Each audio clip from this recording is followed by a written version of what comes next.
গাছের আগায় জল ঢাললে সে গাছ বাঁচে না সবিতা। দুর্ঘটনার দায় কেন কেন শ্রীমতীর মাথার উপর চাপিয়ে দেওয়া হলো? আমি তার কৈফিয়ত চাই। তুমি সেই ডাইনির ভাই না, বলুন দেবতার ভাই।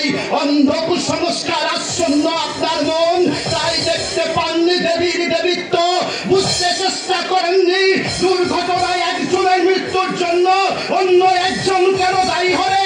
আপনার ছেলে তাকে স্ত্রী বলে ঘরে তুলেছে কেন?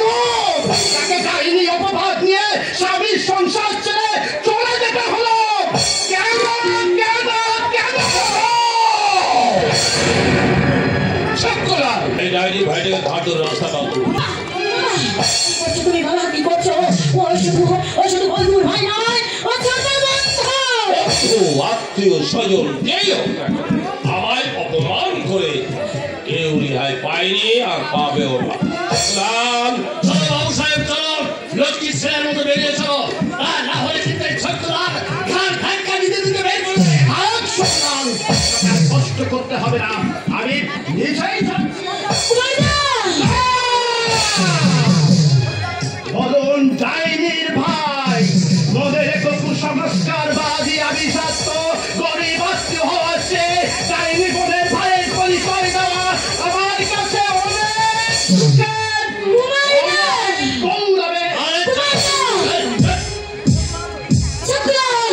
শকুলালকে চোখ লাগাবে, আমার হুকুম তামিল করেছে। বাবা তোমার ব্যবহার দেখে বিয়ে হয়ে আমি বলতে বাধ্য হচ্ছি বাবা, এত হাঙ্গামি হয় নাই। কুসংস্কারে বসে আভিজাত্যের অহংকারে আজ যা তুমি হারাচ্ছ, শত চেষ্টা করলেও আর তুমি তা ফিরে পাবে না বাবা, ফিরে পাবে না। এই অপরাধীর মেয়ের চোখের জল কোনোদিন ব্যর্থ হয়নি বাবা, হতে পারে না। আমাদের ধর্মগ্রন্থই একমাত্র সাক্ষী। তবে আমি সত্যি সত্যি ভুল করছি না। আমি কি না যে মতো আমার সংসারে পা দেওয়ার সঙ্গে সঙ্গে এতগুলো অঘটন ঘটে গেল। আপনি শ্রীকুমারকে অপমান করে তাড়িয়ে দিয়েছেন। হ্যাঁ, সেটা নিয়ে ভাই আমার সাথে দাঁড়াবার তার অধিকার নেই। আপনি তোমার সেই বাবা যার কুসুম কোমল প্রাণের ছায়ায় আমরা বড় হয়ে উঠেছি।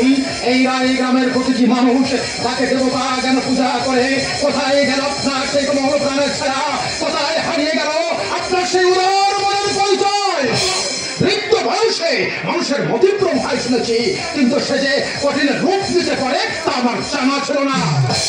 অপমান করতে চাও?